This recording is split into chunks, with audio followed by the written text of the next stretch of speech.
Action Part 2, An Overview.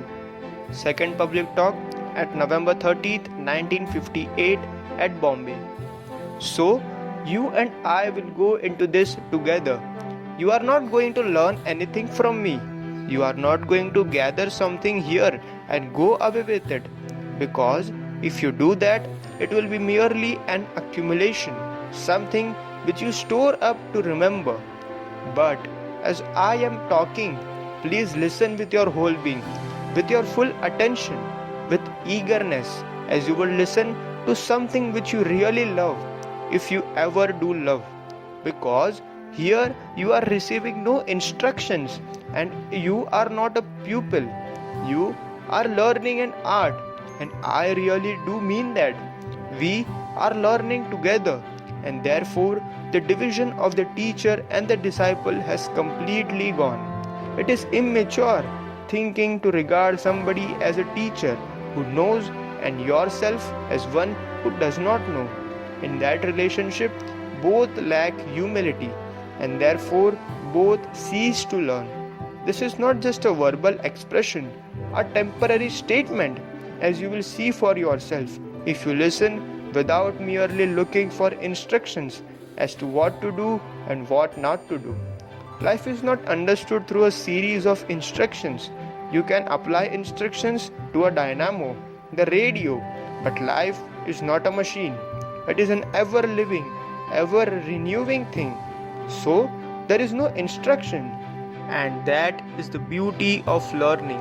The mind that is small, instructed, taught, only strengthens memory, as happens in all the universities and schools where you merely cultivate memory in order to pass examinations and get a job.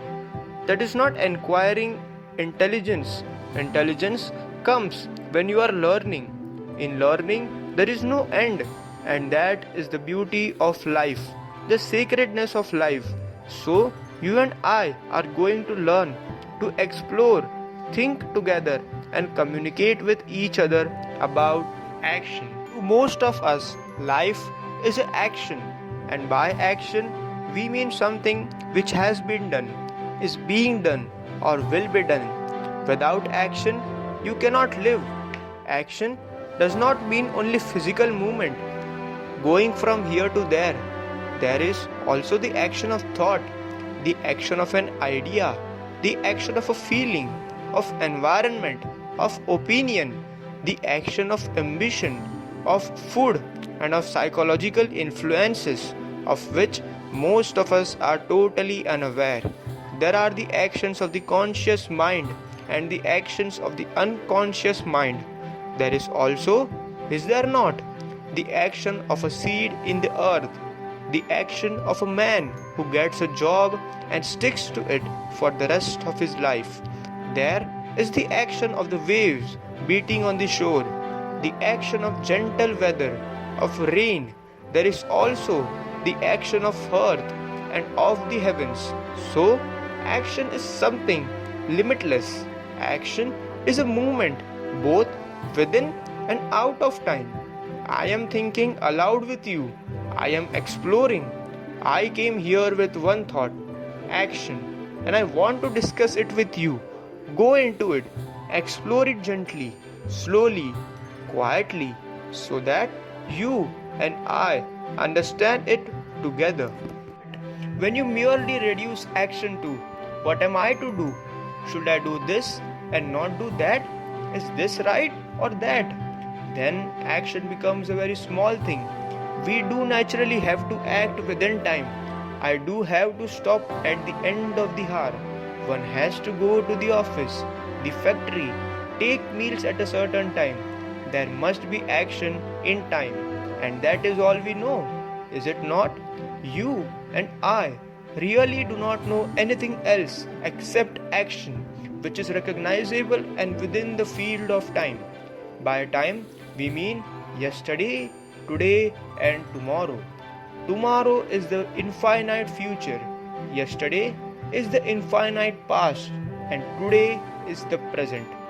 And the conflict between the future and the past produces a thing which we call action. So, we are always inquiring how to act within the field of time, of recognition. We are always asking what to do, whether to marry or not to marry, whether to yield to temptation or to resist, whether to try and become rich or seek God. Circumstances, which are really the same as time, force me to accept a job because I have a family and I have to earn. And so there is all the conflict, turmoil, and toil. So my mind is caught in the field of action within time. That is all I know. And each action produces its own result, its own fruits, again within time. That is one step, is it not? To see that we are caught in the action of time. There is the action of tension.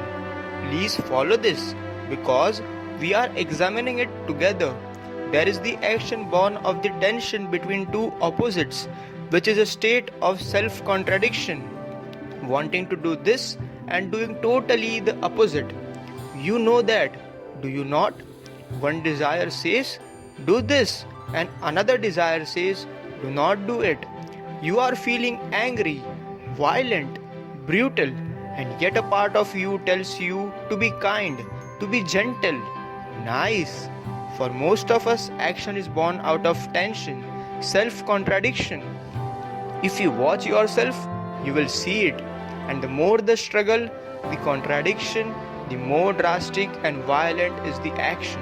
Out of this tension, the ambitious man works ruthlessly in the name of God, in the name of peace, or in the name of politics, of his country, and so on. Such tension produces great action, and the man who is in an agony of self-contradiction may produce a poem, a book, a painting. The greater the inward tension, the greater the activity, the productivity. Then, if you will observe in yourself, there is also the action of will. I must do this and I must not do that. I must discipline myself. I must not think this way. I must reject. I must protect. So, there is the positive and the negative action of will. I am just describing, and if you are really listening, you will see that an action of real understanding takes place, which I am going to go through presently. The action of will is the action of resistance, negatively or positively. So, there are varieties of action, but most of us know the action of will because most of us have no great tension since we are not great. We are not great writers, great politicians, or great saints, so called. They are not really saints at all because they have committed themselves to a certain form of life and therefore have ceased to learn. We are ordinary people, not too clever. Sometimes we look at a tree or a sunset and smile happily.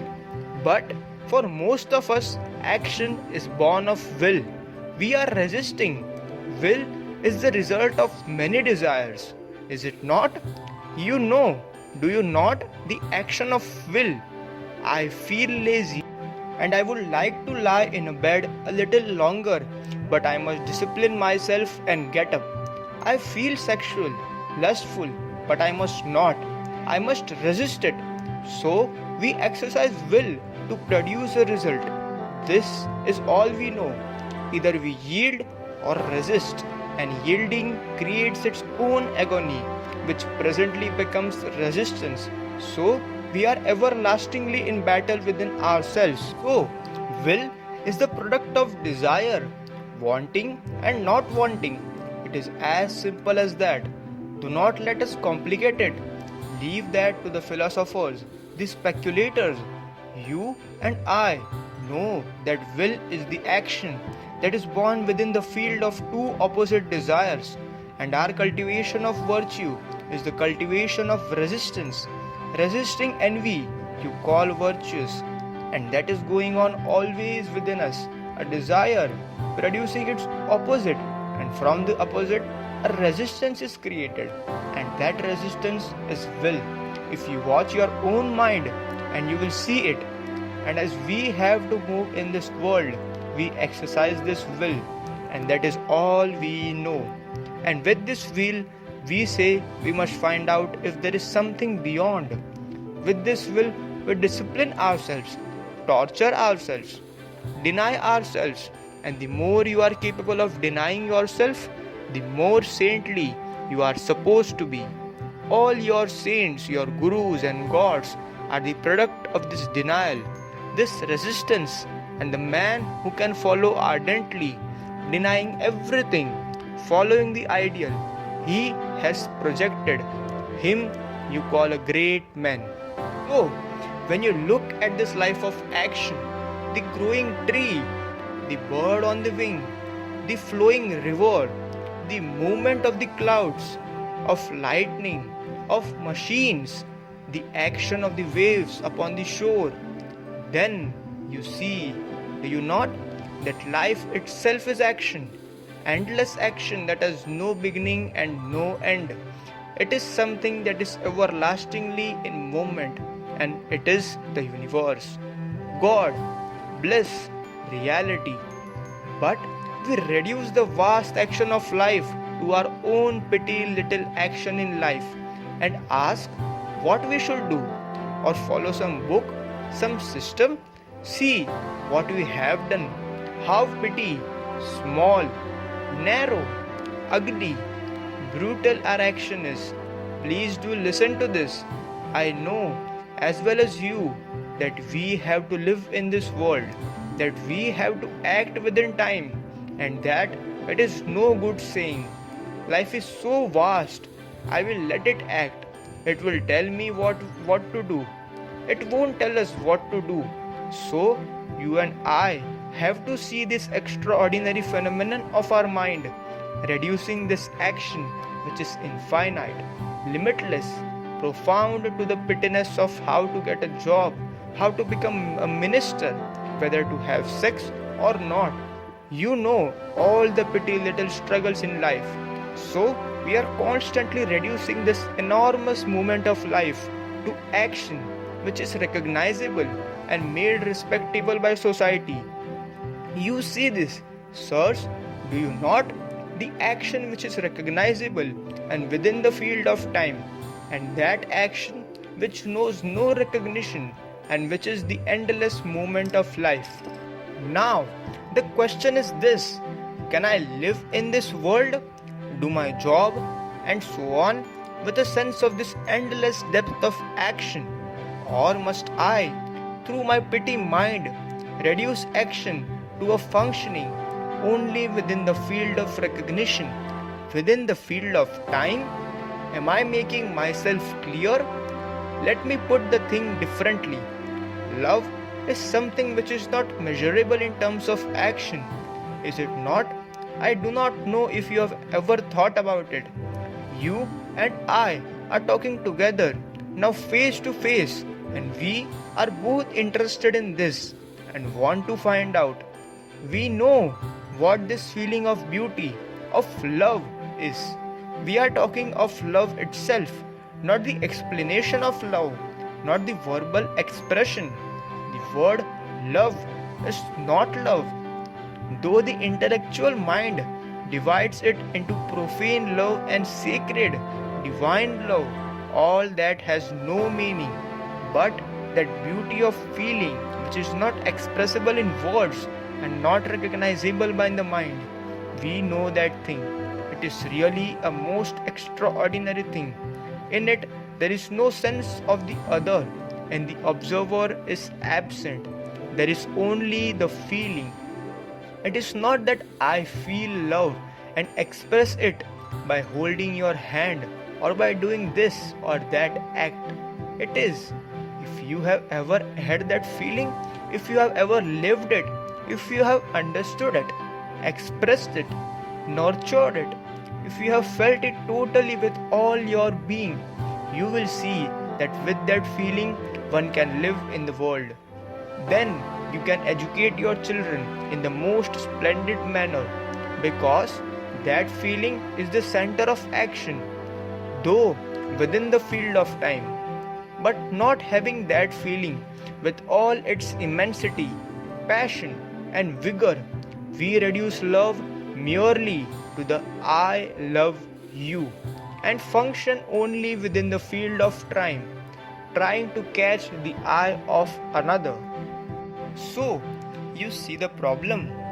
Love is something that knows no measure, that cannot be put together by the mind, cannot be cultivated, something which is not sentimental, which has nothing to do with emotionalism and nothing whatsoever to do with good works, the village reform, and so on. When you have that feeling, then everything in life is important, significant. Therefore, you will do that which is good. But without knowing the beauty, the depth, the vigor of it, we are trying to reduce love into something which the mind can capture and make respectable. And the same applies to action, which we are now trying to understand. Action is an endless movement which has no beginning and no end, and which is not controlled by cause and effect. Action is of everything, the action of the sea, of the mango seed becoming the mango tree, and so on. But the human mind is not a seed, and therefore, through its action, it becomes only a modified reproduction of what it was. In our life, there is the constant pressure of circumstances, and although the circumstances are always changing, they are ever shaping our lives. What was is not. What is can be broken.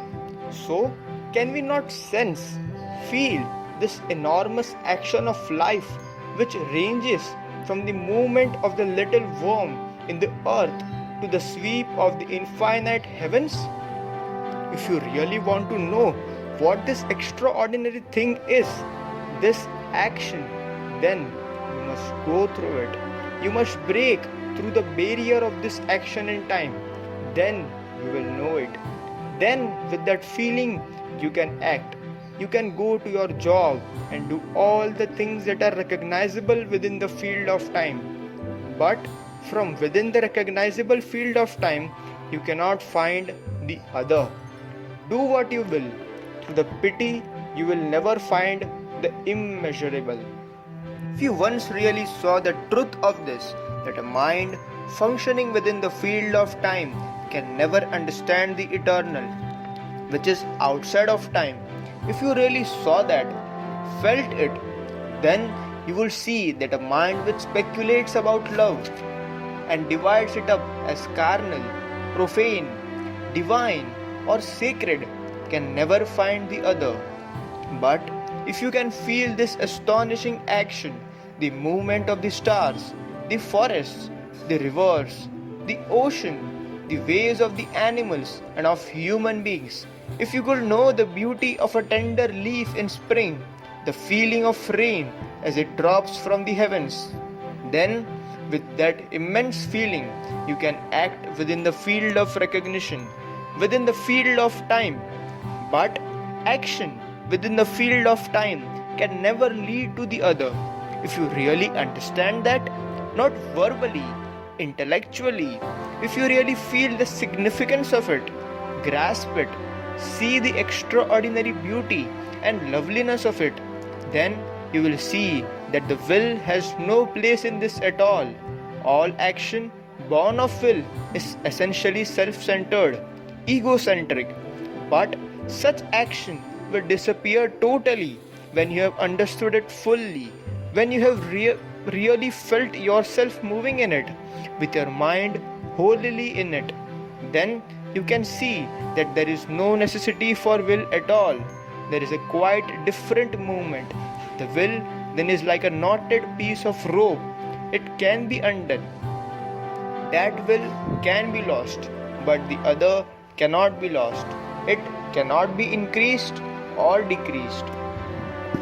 So, if you are listening with your whole being, learning with your whole being, which means feeling deeply, not merely listening to words intellectually, then you will feel the extraordinary movement of learning of God, not the God made by the hand or by the mind, not the God of the temple, mosque, or church, but this endless, immeasurable thing, the timeless.